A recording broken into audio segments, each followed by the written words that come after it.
Dan itu adalah suatu perbuatan tercela. Kalaupun hari itu jadi juga, kalian adalah penjahat-penjahat juga. Harusnya begitu, harusnya dua-dua diproses, jangan misalnya jadi korban atau playing victim.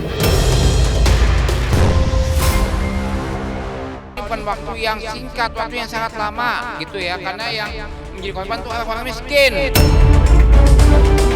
Saya pernah juga mengalami 2 hari 3 malam nggak makan, nggak tidur, nggak bisa.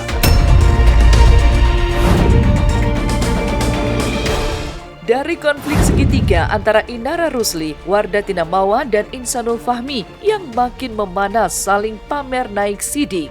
Di lain kisah, kasus penipuan CPNS bodong dengan pelaku Olivia Natania, putri sulung penyanyi melankolis Nia Daniati, ternyata terus memantik luka lama untuk para korban.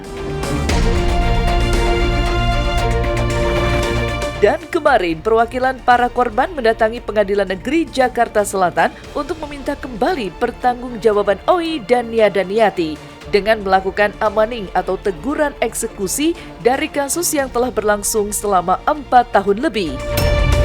Hari ini mereka nggak datang memenuhi panggilan Pengadilan Jakarta Selatan untuk amaning atau teguran eksekusi. Kalau mereka juga nggak datang, ya maka terpaksa akan dilakukan eksekusi sita atau blokir secara paksa oleh pengadilan terhadap aset-aset milik Ibu Nia Daniati, Raffi Tilar, dan Olivia. Di sisi lain, meski OI sudah menjalani hukuman selama 3 tahun atas perbuatannya itu, namun pihak korban juga menyoroti gaya hidup Nia Daniati dan OI yang dinilai masih tetap bergelimang kemewahan. Di tengah derita para korban yang terus berharap pembayaran ganti rugi sebesar 8,1 miliar yang belum juga dituntaskan. Kalau lihat sosial media kan mereka masih hidup dunia yang gelap ya, mewah gitu kan. Artinya mereka mampu balikin uang sebanyak itu, bukan uang yang besar kok buat mereka. Salah satu korban yakni Ibu Agustin pun sampai menangis, tak kuat menahan kesedihan. Saya kalau nggak kuat-kuat iman mas sudah depresi juga kali mas ya. Saya sempat sakit, saya sempat ada ginjal saya dioperasi. Pada saat kejadian itu, bahkan pada saat saya menjadi saksi di Polda, saya baru habis menjalankan operasi saat itu. Saya pernah juga mengalami 2 hari 3 malam nggak makan, nggak tidur, nggak bisa. Saya memperjuangkan dengan gigi sampai saat ini, itu bukan waktu yang singkat. Adapun saya menyelenggarakan les untuk masuk CPNS. Les ya kita bicaranya. Dan memang saya terima uang dari situ senilai 25 juta per orang.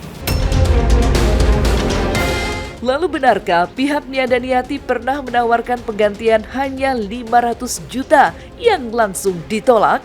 Baru menawarkan melalui kuasa hukumnya, Ibu Nia mau membayar sejumlah 500 juta. Ya kami korban ya tidak mau lah.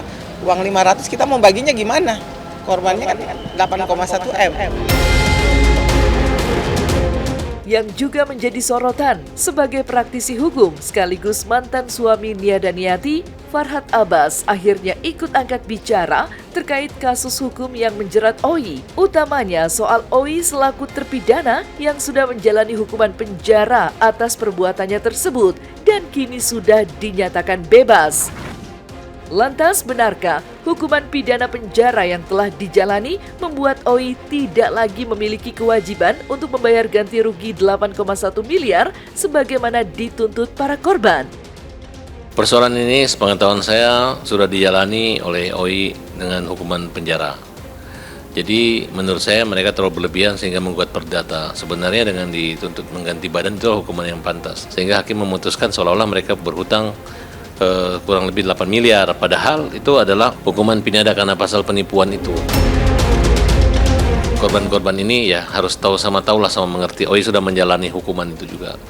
Dan apa yang kalian lakukan itu adalah kejahatan, ingin jadi pegawai negeri dengan cara membayar. Dan itu adalah suatu perbuatan tercela. Kalaupun hari itu jadi juga, kalian adalah penjahat-penjahat juga. Harusnya begitu, harusnya dua-dua diproses, jangan misalnya jadi korban atau playing victim. Oi sendiri sempat meminta maaf dengan berurai air mata kepada Nia Daniati di momen perayaan ulang tahun ke-61 sang mama di tahun 2025 lalu. Benarkah permintaan maaf ini diucapkan karena Oi merasa sudah mengecewakan lantaran menyeret sang mama dalam pusaran kasus hukum yang menjeratnya? Ma, sebelumnya Oi mau ucapin terima kasih buat Mama yang sudah bertahan sejauh ini. Terima kasih buat segala sesuatu yang Mama ajarkan ke kamu. Ternyata hidup itu berat ya, Ma. Maafkan kamu.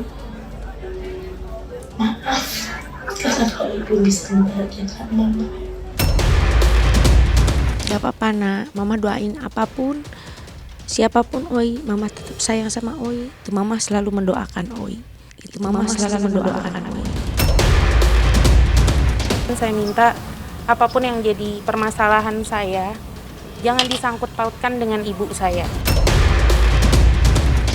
Mirisnya, di tengah derita para korban yang tetap menuntut ganti rugi, Nia Daniati justru terkesan enggan memberikan tanggapannya. Pelantun tembang gelas-gelas kaca ini lebih memilih fokus mempersiapkan diri dalam menyambut datangnya bulan suci Ramadan. Lantas, apa momen paling berkesan di setiap Ramadan buat Nia Daniati yang kini berusia 62 tahun? Menurut saya sih sama-sama aja ya, tinggal kitanya aja. Bagaimana ibadahnya kita, puasanya kita, khusyuknya kita juga. Tradisi selama Ramadan biasanya buka puasa bersama ya, yang lebih sering kalau nggak tarawih bersama anak cucu gitu aja.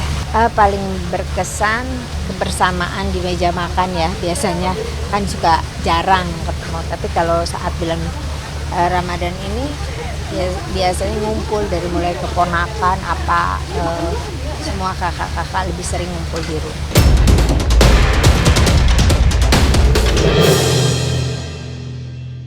Wow, keren banget. Gila, apa masih ada? Pasti senang banget nih, yoga ponakannya itu bule gitu. Asinan lagi, kok esteller? Dari tangis korban penipuan Oi yang menuntut ganti rugi 8,1 miliar, di lain kisah, ragam berita berujung viral terus mewarnai media sosial, utamanya berita-berita yang menyasar kehidupan para selebritis tanah air. Dan inilah deretan viral yang menjadi sorotan netizen, versi Silet. Viral, harga jam tangan Raffi Ahmad mencapai 5 miliar, hadiah ulang tahun dari Nagita Slavina, hingga hadiah mobil mewah dari Raffi kepada Nagita seharga 25 miliar. 17 Februari kemarin, Raffi Ahmad dan Nagita Slavina merayakan ulang tahun kembar mereka. Ya, Raffi merayakan ulang tahunnya yang ke-39, sementara Gigi yang ke-38. Namun,